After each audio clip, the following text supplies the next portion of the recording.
0.02 molar calcium ক্লোরাইডের দ্রবণে 0.0003 molar sodium সালফেটের দ্রবণ সম আয়তনে মিশ্রিত করা হলো। এর ফলে মিশ্রণে ক্যালসিয়াম সালফেটের অধক্ষেপ পড়বে কিনা গাণিতিকভাবে ব্যাখ্যা করো। ক্যালসিয়াম সালফেটের কেএসপির মান দেওয়া আছে। Calcium chloride 0.02 molar, sodium sulphate Na2SO4 0.0003 molar, 0.0003 molar দ্রবণ সম আয়তনে মিশ্রিত করা হলো। তার মানে ক্যালসিয়াম ক্লোরাইডের আয়তন যত, সোডিয়াম সালফেটেরও আয়তন তত।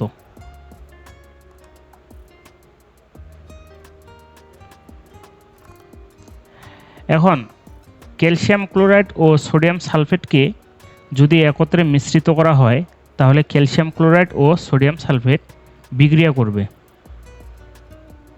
Calcium chloride plus sodium sulphate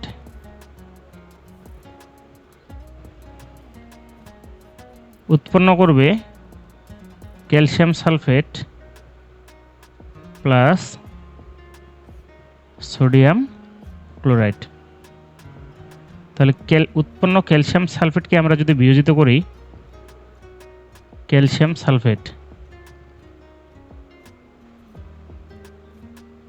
calcium 2 plus sulphate 2 minus, কারণ ক্যালসিয়াম এবং সালফেটের যোজনে 2। প্রথমে আমরা ক্যালসিয়াম 2 প্লাস আয়নের ঘনমাত্রা বের করব, তারপরে সালফেট 2 আয়নের ঘনমাত্রা বের করব। ক্যালসিয়াম 2 প্লাস এর ঘনমাত্রা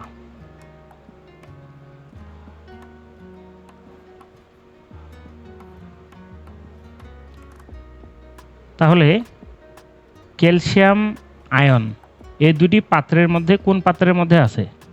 প্রথম পাত্রে আছে ক্যালসিয়াম ক্লোরাইড। এই ক্যালসিয়াম ক্লোরাইডকে আমরা যদি বিয়োজিত করি, calcium chloride calcium 2 plus 2 Cl minus,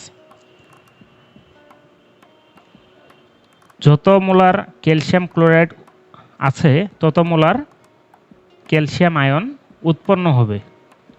সুতরাং ক্যালসিয়াম ক্লোরাইডের যেহেতু ঘনমাত্রা 0.02 মোলার, ক্যালসিয়াম 2 প্লাস আয়নেরও ঘনমাত্রা হবে 0.02 মোলার।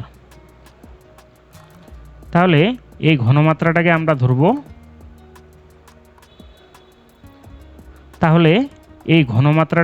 আমরা প্রাথমিক ঘনমাত্রা অথবা S1 0.02 মোলার, এবং এই ঘনমাত্রার আয়তন কত? V millilitre.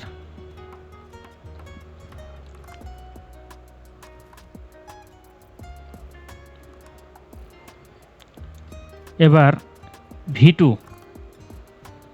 এই দুটি পাত্র যদি একত্রে মিশ্রিত করা হয় তাহলে মোট আয়তন হবে V plus V equal 2V millilitre. মিশ্রিত করার ফলে ক্যালসিয়াম 2 প্লাস আয়নের নতুন ঘনমাত্রা কত?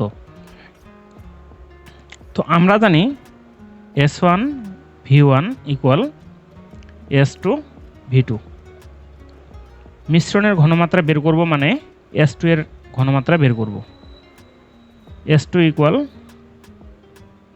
S1 V1 ভাগ V2।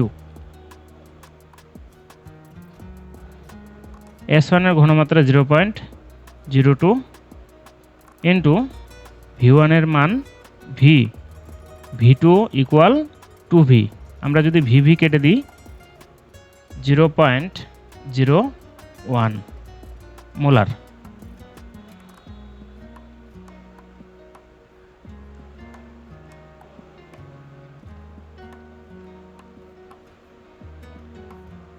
আবার সালফেট আয়নের ঘনমাত্রা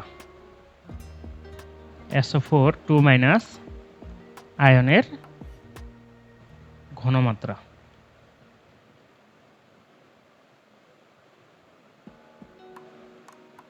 সালফেট আয়ন কোথায় আছে? প্রথম পাত্রে না দ্বিতীয় পাত্রে? দ্বিতীয় পাত্রে আছে। এজন্য সোডিয়াম সালফেটকে আগে বিয়োজিত করব। তাহলে সোডিয়াম সালফেটকে বিয়োজিত করলে পাই 2Na প্লাস SO4 2-।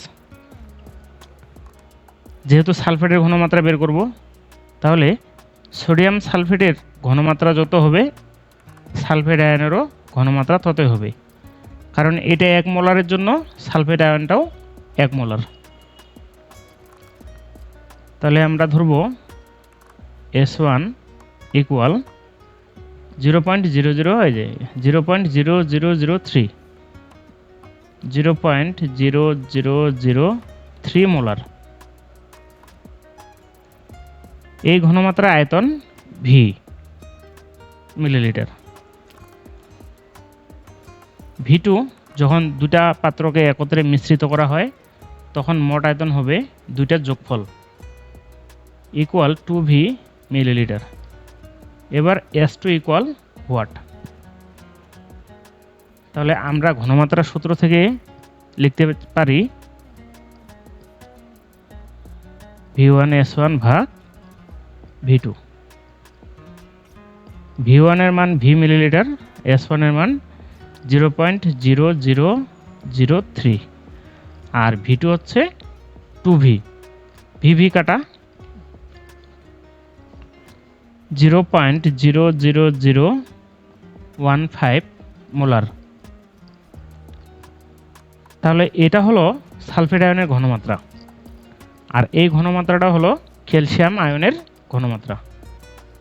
সুতরাং KIP ইকুয়াল ক্যালসিয়াম আয়নের ঘনমাত্রা ইন্টু সালফেট আয়নের ঘনমাত্রা Ca2 plus into SO4 2-। Calcium আয়নের ঘনমাত্রা 0.01, সালফেট আয়নের ঘনমাত্রা 0.00015। সুতরাং KIP 1.5 ইন্টু 10⁻⁶। এখন এটা হলো ক্যালসিয়াম সালফেটের KIP-র মান।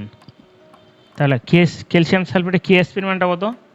2.4 10⁻⁵, 1.5 10⁻⁶। তাহলে KIP-র মান থেকে KSP-র মানটা বড়, অথবা KIP-র মানটা KSP থেকে ছোট। যেহেতু KIP লেস দেন KSP, সুতরাং অধক্ষেপ পড়বে না। অধক্ষেপ পড়বে না।